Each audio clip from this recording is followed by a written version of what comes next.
time is probably one of the most important elements of writing your story, but we don't talk about it that much. I'll talk more about pacing in a later video, but today I want to talk to you about tense, or basically the time frame in which the narration of your story takes place. On the surface, tense seems pretty straightforward and comes in three basic flavors: past, present, and future. I'm going to try to cover all three of them in one video, so let's get to it.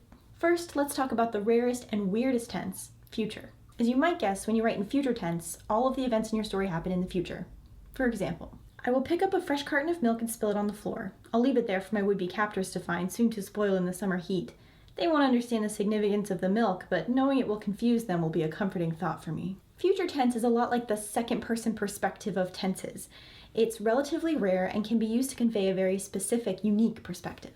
Future tense can be used throughout an entire piece or in short spurts, such as in the case of a flash forward, in which future events are inserted into your story. Some of the baggage that comes with this tense, however, is that passive voice is almost impossible to avoid in future. Things aren't happening, they always will happen. Using strategic contractions, I'll instead of I will, for example, can be useful in mitigating the effect of the passive. However, this isn't necessarily useful for every narrator, and in that case, you may need to choose a different tense. Speaking of which, let's talk about present tense. In present tense, your story is being told as it's happening. For example, I pick up a fresh carton of milk and spill it on the floor.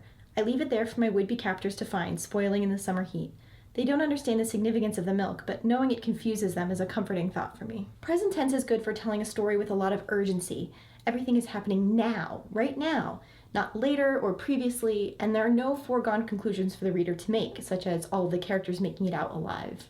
Present tense can be difficult to master, however, since we don't usually tell stories as they're happening, but usually after the fact. As such, present tense can be the first and easiest victim of accidental tense shifting, which I'll get to in a bit. In past tense, the story is being told at some point in time after the action has taken place. For example, I picked up a fresh carton of milk and spilled it on the floor.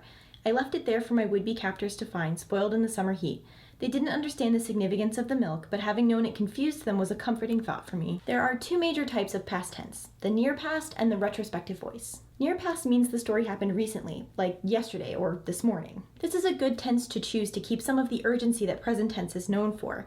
Since all of the events are still fresh, anything could still happen to the narrator or the story. In contrast, you have the retrospective voice, in which the narrator is telling the story long after the events have taken place, maybe years or decades. In the episode on first person, I gave an example about a mismatched voice of a narrator telling a story about their 8th birthday. I woke before noon on a bright sunlit morning. My incarnadine sweater eluded me in the hectic chaos of my boudoir, so I was forced to instead consider the verdant shades of my second favorite ensemble on the day of my 8th birthday. The example solution I gave of the narrator becoming a middle-aged narrator looking back on their childhood is an example of the retrospective voice. The retrospective voice makes it so that you can adjust your narrator instead of the entire story around them. Although I've presented them separately so far, tenses are not monoliths and can be used together.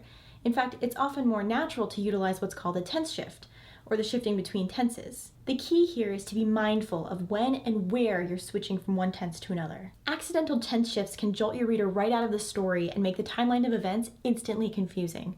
For example, I picked up a fresh carton of milk and spill it on the floor. I'll leave it there for my would-be captors to find, spoiled in the summer heat. They didn't understand the significance of the milk, but knowing it confuses them was a comforting thought for me. This example can be difficult to follow. When was the milk spilled? When is this narrator telling the story in relation to the events?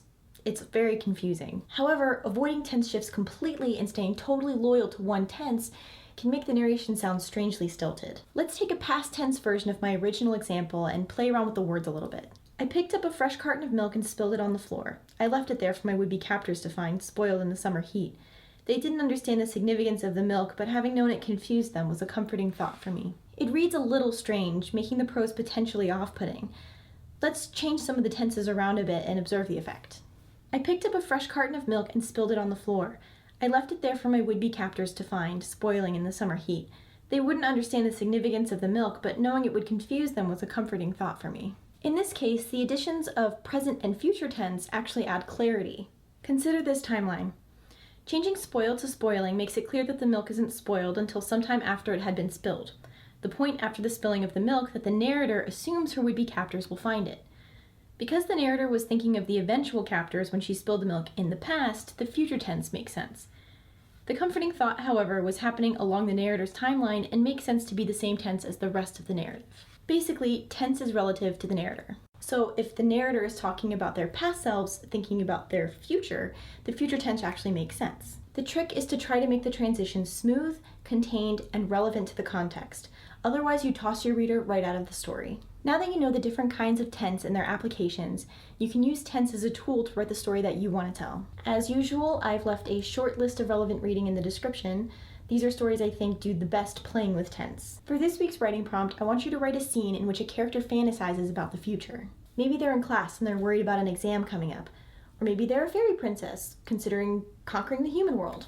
As usual, it's up to you. If you like what I do here, please like and subscribe. Otherwise, I'll see you next time, and remember, it doesn't have to be perfect, just about right.